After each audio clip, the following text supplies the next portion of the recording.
പാലക്കാട് തൃശൂർ ദേശീയപാത ചിതലയിൽ ലോറിയും ബസ്സും കൂട്ടിയിടിച്ച് അപകടമുണ്ടായിരിക്കുന്നു. ബംഗളൂരുവിൽ നിന്ന് വരികയായിരുന്ന സ്വകാര്യ ബസ്സുമായാണ് ലോറി കൂട്ടിയിടിച്ചത്. പുലർച്ചെ 4 മണിയോടെയാണ് അപകടമുണ്ടായത്. സച്ചിൻ പാലക്കാട് നിന്ന് നമ്മളോടൊപ്പം ചേരുകയാണ്. എന്താണ് സംഭവിച്ചതെന്ന് നമുക്ക് അറിയേണ്ടതുണ്ട്.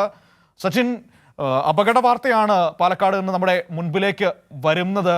അതുകൊണ്ട് തന്നെ ശുഭദിനം പറയുന്നില്ല. കാരണം ഗുഡ് മോർണിംഗ് നൽകിക്കൊണ്ട് ചോദിക്കാൻ പറ്റിയൊരു വാർത്തയല്ല. എന്താണ് സംഭവിച്ചത്?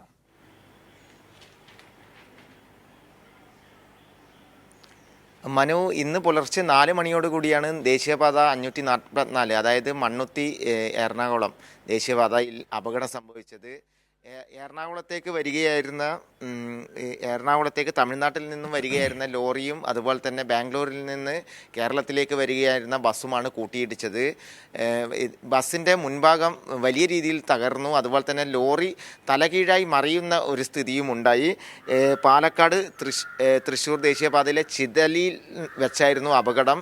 കുഴൽമന്ദം ഭാഗത്താണ് ചിതലി എന്ന് പറയുന്ന പ്രദേശം. രാവിലെ ചാറ്റൽ മഴ ഉണ്ടായിരുന്നു. തുടർന്നാണ് ഇത്തരത്തിലൊരു അപകടം നടന്നത് എന്നൊരു വിവരമാണ് ലഭിച്ചിട്ടുള്ളത്. ചരക്ക് ലോറിയാണ്, അതായത് കൂൾ ഡ്രിങ്ക്സുമായി എത്തിയ ലോറിയാണ് അപകടത്തിൽപ്പെട്ടിട്ടുള്ളത്. അതുപോലെ തന്നെ കേരള ലൈൻ എന്ന് പറഞ്ഞ ഒരു സ്വകാര്യ ബസ്സുമാണ് അപകടത്തിൽപ്പെട്ടത്.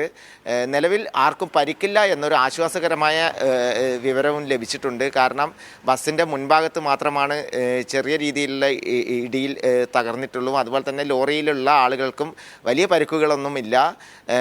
നാട്ടുകാരും അതുപോലെ തന്നെ പോലീസും ഫയർഫോഴ്സും ചേർന്ന് രക്ഷാപ്രവർത്തനം നടത്തി. നിലവിൽ വലിയ പരിക്കുകളൊന്നുമില്ലാതെ എല്ലാവരും ചികിത്സയിൽ തുടരുന്നുണ്ട്. മനു.